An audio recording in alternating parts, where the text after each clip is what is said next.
앞서 전해드린 것처럼 백현동 개발 비리와 쌍방울 대북 송금 의혹에 연루된 더불어민주당 이재명 대표의 영장이 기각됐습니다.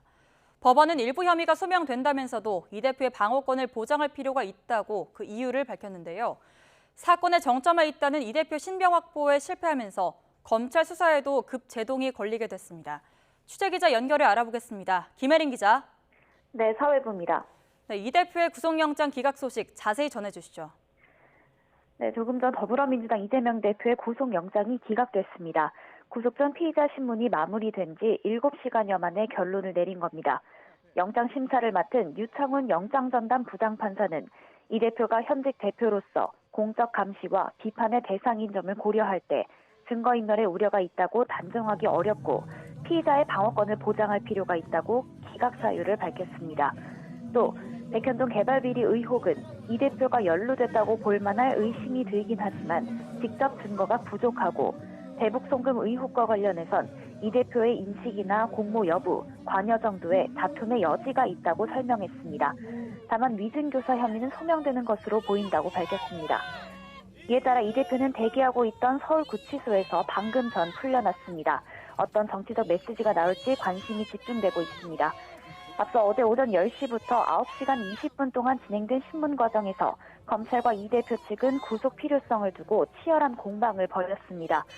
검찰은 백현동 사건을 권력형 지역 토착 비리, 쌍방울 대북 송금 사건을 정경유착으로 규정하고 혐의가 중대하다고 강조했습니다. 특히 백현동 로비스트 측근에게 위증을 교사하거나 이 대표 측근들이 재판 중인 이화영 전 부지사를 회유하는 등 증거인멸 전력이 있어 구속이 불가피하다고 역설했습니다. 이에 맞서 이 대표는 법정 최후 변론을 통해 도지사가 된 뒤 하루도 빠짐없이 자신에 대한 수사가 이어지는 게 안타깝고 억울하다며 한 푼의 이익도 취하지 않았다고 혐의를 모두 부인했습니다. 이 대표 측은 검찰청 두 곳이 1년 반에 걸쳐 광범위한 수사를 한 만큼 인멸할 증거가 없고 도주 우려도 없는 만큼 불구속 수사를 해야 한다고 주장했는데 이 점을 법원이 받아들인 것으로 풀이됩니다.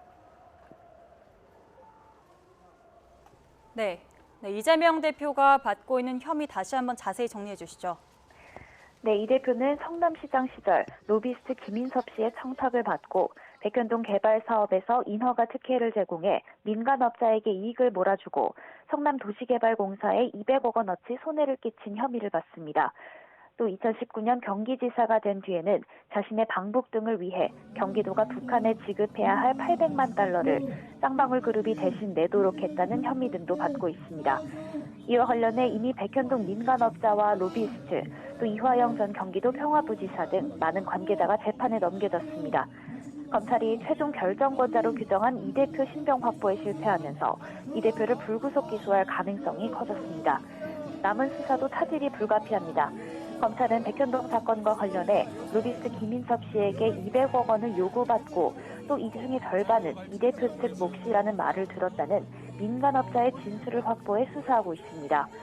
또 김성태 전 쌍방울 그룹 회장에게 쪼개기 후원을 받았다는 의혹과 측근들의 사법 방해 의혹도 여전히 수사 중입니다. 대장동 428억 약정설과 정자동 호텔 개발 특혜, 이 대표 부인 김혜경 씨 법인카드 유용 의혹 수사도 남아 있습니다. 하지만 법원 결정으로 정치, 표적 수사라는 거센 후폭풍에 직면할 것으로 보여 검찰 수사는 당분간 동력을 확보하기 쉽지 않게 됐습니다. 이미 재판에 넘겨진 대장동과 성남FC 사건까지 무리한 수사가 아니었느냐는 비난 여론도 커질 수 있어 검찰로선 운신의 폭이 좁아지게 됐습니다. 지금까지 사회부에서 전해드렸습니다.